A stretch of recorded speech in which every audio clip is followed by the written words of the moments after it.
nous allons entendre la voix de la Côte d'Ivoire à travers le directeur général de la Caisse nationale de prévoyance sociale de la Côte d'Ivoire, M. Denis Charles Kouassi, que je vous prie d'ovationner pendant que j'invite à venir.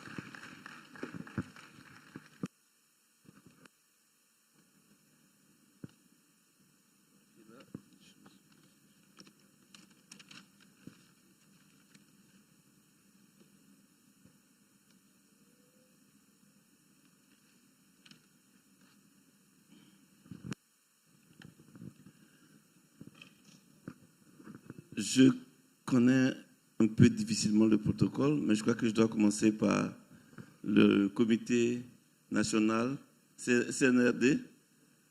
Je vous salue respectueusement. Excellence, Monsieur le Premier ministre, Mesdames et Messieurs les ministres, Madame la directrice générale, Monsieur le général. En fait, je ne ferai pas un discours. J'ai été invité en tant que directeur général de la CNPS pour présenter les réformes qui ont eu lieu ces 12 dernières années.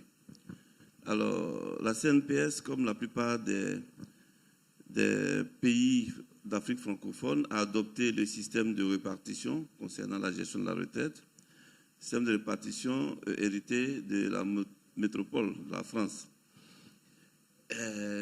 Donc, de 1956 en 2012, on a fonctionné dans ce système qui avait pour base, ou bien pour modèle économique, qui disait, au niveau de la retraite, les travailleurs d'une génération cotisent pour les retraités de cette génération. C'est vrai que quand vous remontez dans le passé, il y a 70 ans, même en France, vous aviez par exemple 5 travailleurs pour un retraité, parce qu'ils sortaient de la Deuxième Guerre mondiale. Donc, beaucoup de personnes, pendant 5 ans de guerre, et les ratios étaient bons. Mais ce ratio s'est effrité au fur et à mesure. Et aujourd'hui, en France, vous avez 1,7 travailleurs pour un retraité. Donc, vous voyez que le régime de solidarité basé sur ce modèle, il est très critique. C'est pour ça qu'on parle beaucoup de déficits là-bas. Et nous aussi, on a connu ces déficits. En 1992, on a dû licencier le quart de l'effectif. À cette époque, on était pratiquement en cessation de paiement.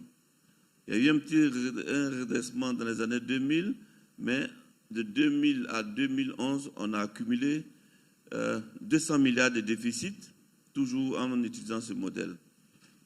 Mais déjà, dans les années 2007, on a commencé à réfléchir pour dire, bon, ce système-là, on a l'impression que ça ne pourra jamais marcher. Donc, il faut inventer quelque chose d'autre. Et comme moi, j'avais fait un peu d'économie, diplômé de sécurité sociale, mais j'ai une maîtrise en économie. En économie, on m'a appris que ressources égale consommation plus épargne. Et épargne investie crée la richesse.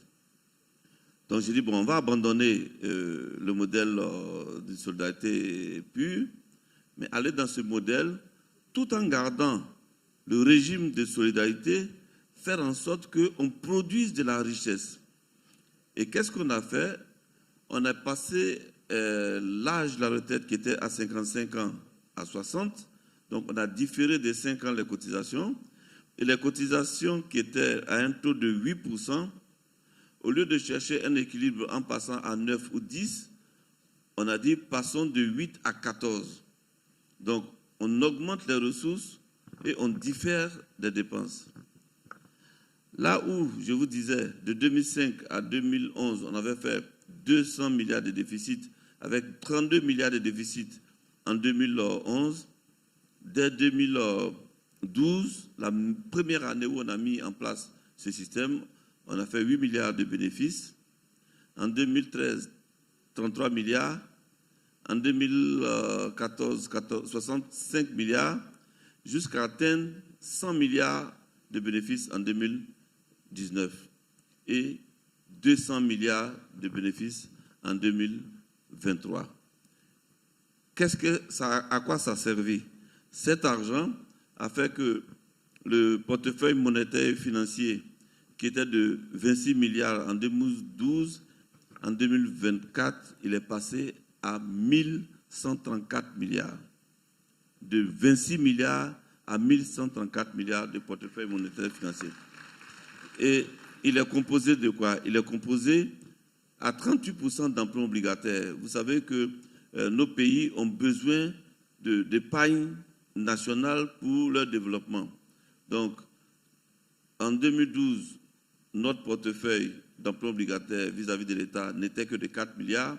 Aujourd'hui, il est presque à 600 milliards.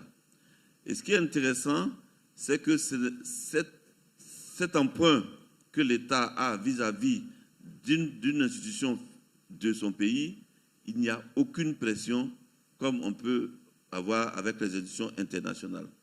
Donc, l'État rembourse correctement, mais même si l'État était amené à avoir des difficultés, on pourrait rééchelonner entre nous sans problème, sans conditionnalité.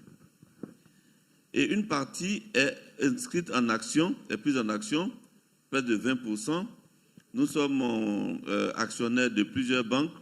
Certaines, vous connaissez certaines, la banque, la BNP, la BCC, qui était possédée par la BNP, sont partis en 2022.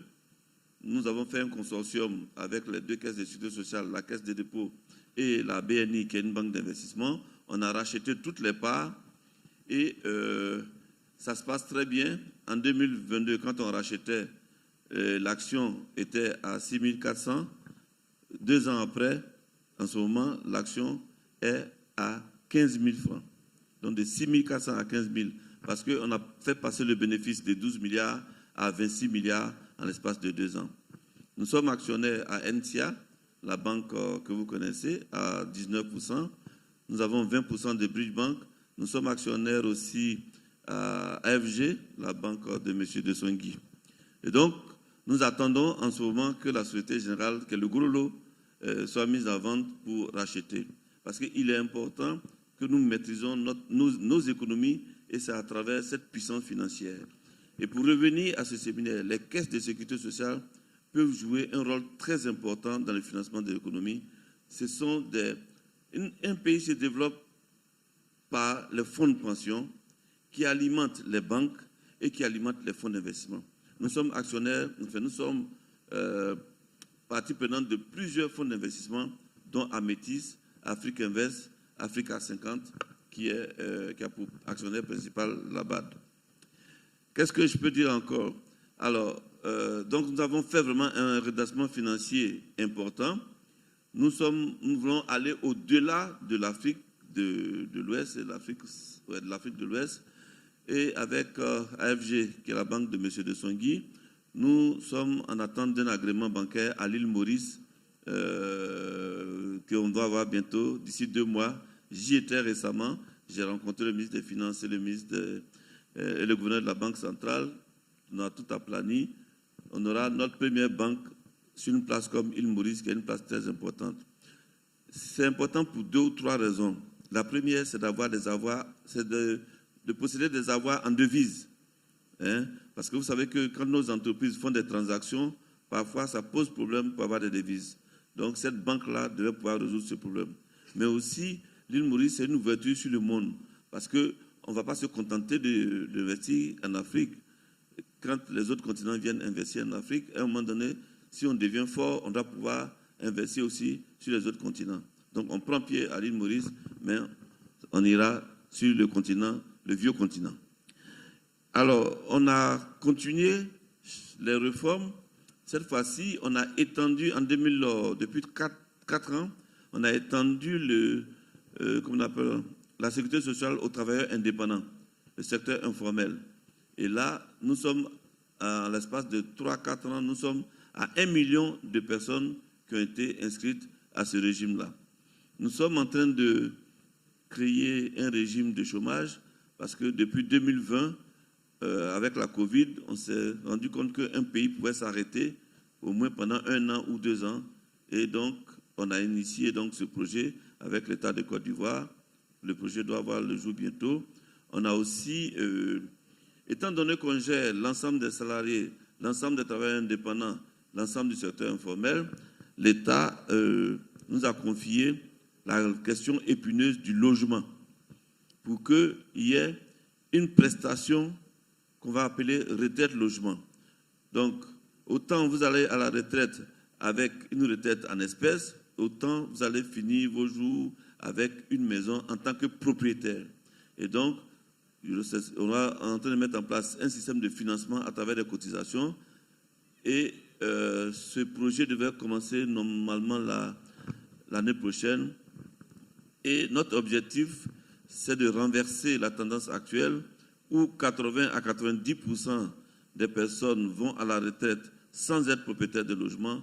Nous souhaitons que d'ici 20 ans, ce soit 80% des personnes qui vont à la retraite en étant propriétaires de leur logement. Je ne voudrais pas être plus long parce que je crois que le séminaire a pris un peu de retard. Mais voilà un peu l'expérience que j'aurais voulu partager avec vous. Je vous remercie.